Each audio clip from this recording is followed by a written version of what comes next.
Assalamualaikum warahmatullahi wabarakatuh. Perkenalkan, nama saya Muhammad Irsyad Gunawan. Saya kelas 6B, asal sekolah SD Muhammadiyah Bojonggede, Bogor. Kali ini saya ingin mempresentasikan produk Nata de Coco 19.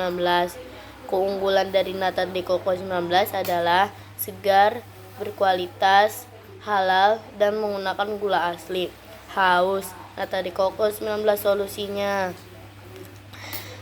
Cara pembuatan nata de coco 19 adalah istilah dari nata berasal dari bahasa Spanyol yang artinya terapung. Ini sesuai dengan sifatnya, yaitu sejak diamati dari proses awal terbentuknya nata merupakan satu lapisan tipis yang terapung pada permukaan yang semakin lama akan semakin tebal. Jenis makanan ini mirip dengan kolang-kaling. Biasanya nata de coco digunakan sebagai makanan penutup. Makanan ini juga dapat digunakan sebagai manisan, pengisi es krim, yogurt, jeli, dan agar-agar. Biasanya berwarna putih hingga bening karena terbuat dari fermentasi air kelapa. Pada mulanya dibuat di Filipina yang merupakan bangsa koloni Spanyol. Nata de coco produk selulosa mikrobial murni. Menurut Guru Besar IPB bidang agroindustri dan bioindustri Prof. Dr. Irhaswar Syamsu M.Sc. Nata de coco merupakan produk selulosa mikrobial murni. Sebagaimana produk mikrobial lainnya, bahan utama sebagai sumber nutrisi bagi mikroba untuk membentuk produk mikrobial adalah sumber karbon dan sumber nitrogen. Bahan lainnya dalam jumlah kecil adalah vitamin dan mineral yang biasa disebut unsur kelumit, trans elements, untuk memaksimalkan pertumbuhan sel mikroba dan pembentuk produk yang diinginkan. Mikroorganisme yang bertanggung jawab untuk mengkonversi nutrisi tersebut menjadi selulosa mikrobial adalah bakteri Ketobacter psilinum yang dimaksud ke dalam media produksi merupakan starter nata.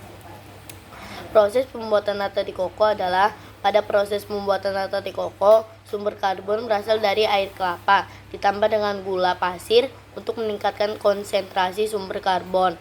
Sumber karbon air kelapa juga menyuplai unsur kolumit yang diperlukan untuk pertumbuhan bakteri Lactobacter psilinum, sedangkan sebagai sumber nitrogen biasanya berasal dari urea atau amonium sulfat.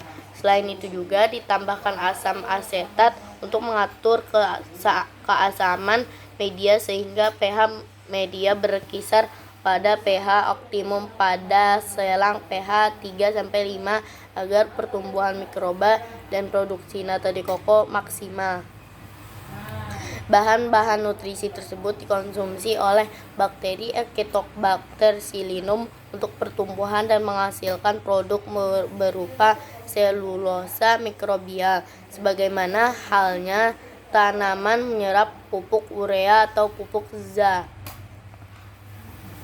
Apabila sumber karbon dan nitrogen disuplai sesuai dengan takarannya, maka sumber karbon dan nitrogen tersebut akan terserap semua, sehingga produk selulosia mikrobial berupa nata de coco tentu tidak akan lagi mengandung gula sebagai sumber karbon dan urea atau amonium sulfat sebagai sumber nitrogen.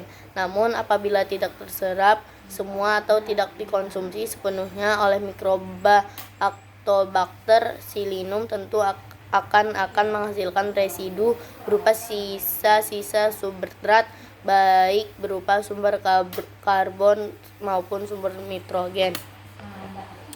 Residu atau sisa-sisa substrat ini umumnya akan larut dan hilang pada proses hilir dalam proses produksi nata de coco berupa pembersihan, perebusan, perendaman, dan pencucian, sehingga produk akhir nata de coco tidak lagi mengandung residu sumber karbon dan nitrogen yang digunakan. Pihak pabrik yang umumnya berupa usaha kecil menengah secara sederhana memverifikasi melalui pengecekan sisa asam asetat atau asam cuka. Bila nata de coco masih berasa atau berbau asam, maka berarti proses pencucian belum sempurna. Menghilangkan sisa-sisa substrat atau media pertumbuhan halal MUI. Ketiga, kenapa saya memilih produk nata de coco 19? Karena produk nata de coco 19 adalah produk saya. Makanya saya ingin mengembangkan produk nata de coco 19. Sekian dari saya. Wassalamualaikum warahmatullahi wabarakatuh.